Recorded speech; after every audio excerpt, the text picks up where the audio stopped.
बेटा माइक के पास।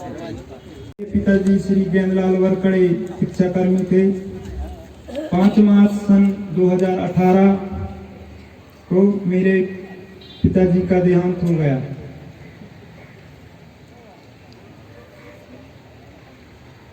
पिताजी के चले जाने के बाद हम लोगों को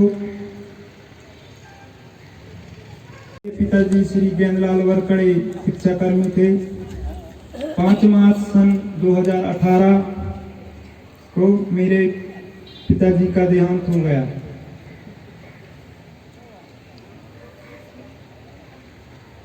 पिताजी के चले जाने के बाद हम लोगों को समय कहीं से कोई सहायता नहीं मिला। हम लोग 3 भाई बहन हैं। मैं कक्षा 12वीं पढ़ता था। पिछले वर्ष पास हो गया हूँ। मेरे बाद 2 छोटे भाई बहन हैं। मम्मी मजदूरी करती है। जब पिताजी का देहांत हुआ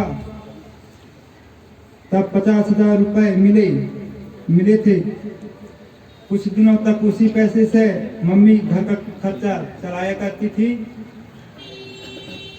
बाद में अभी पापा जी का जो पैसा कटता था उसमें से 88,000 रुपए मम्मी को मिले और अब अलग से कोई पैसा नहीं मिलेगा ऐसा कहते हैं।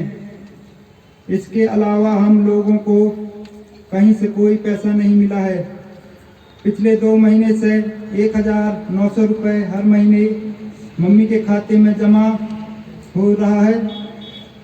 कहते हैं कि पेंशन आ रहा है और इतना ही मिलता रहेगा। मम्मी बाहर काम पर जाती हैं।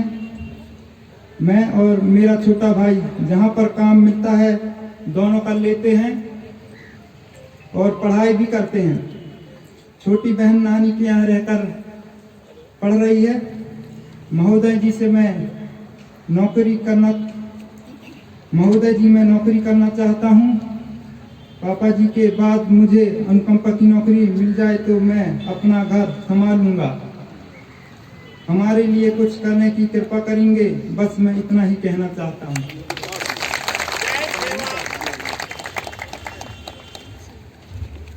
साथ हमारे वरकड़े जी के परिवार को कम से कम 25 से 30,000 पेंशन मिलती तो उनका परिवार भी चलता। उनका पुत्र धर्मेंद्र कुमार वरकड़े शायद 12वीं के बाद आगे की शिक्षा दीक्षा भी बहुत अच्छे से प्राप्त करता। उनकी बच्चियों का ये हाल है कि कोई मामा के यहाँ किसी भी रिश्तेदार के यहाँ आज उनको आश्रय लेना पड़ रहा है। तो ये दंश है, ये बदहाली है एनपीएस की।